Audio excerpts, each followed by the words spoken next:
Калі шчыра, школу я не любіў.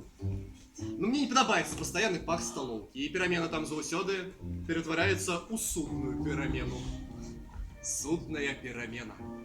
Што гэта такое, спытаеце вы? Так вось, судная перамена – гэта калі старэйшыя ці наймацнейшыя школьнікі засумавалі па лямантах слабых і шукаюць ахвяру, каб здзекавацца з яе. І толькі давайте не будем робіць выгляд, што ў школе ніхто нікога не крыўдзіць. Гэта не так. Слабыя – гэта слабыя. Моцная – гэта моцная. Моя старэйшая сястра была на 4 класы старэйшая за мяне. І адзіным спосабам свайго выжывання ў школе яна бачыла пераход на бок злых. Хоць такой ніколі не з'яўлялася. Па яе расказвае, яна кожны дзень выходзіла на перамену, адпускала ўсю сваю групоўку і цягнула ахвяру ў жаночую прыбіральню. Нават калі гэта быў хлопчык. Хлопчыкі галасілі, як дзяўчынкі. Яна умела рабіць такі выгляд, глядзела так, як воўк на сваю ахвяру. А потым, даведаўшыся, як у ахвяры справы, адпускала.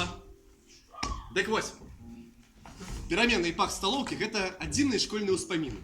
Але я заўсёды ў дрэнам шукаў хоць круплю добрага, каб неяк прымушаць сабе туды хадзіць. І ў выніку знайшоў. Гэта былі урокі літаратуры, якія я любіў не за выдатную настаўніцу.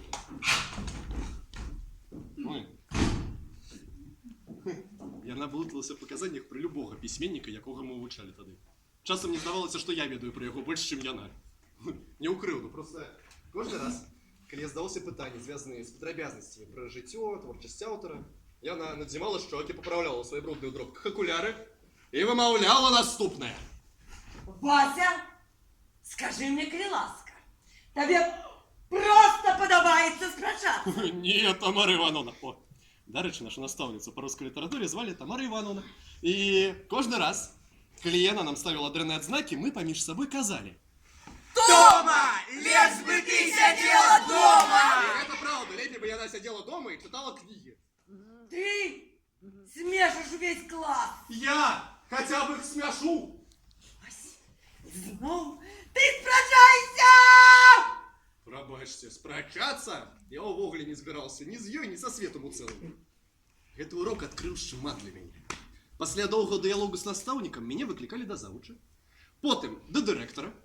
Потым на размову з бацькамі, усімі сваякамі. Ну, гэта было вельмі доўга і сумна. Вася! О, часам сапраўды лепей прымаўчаць.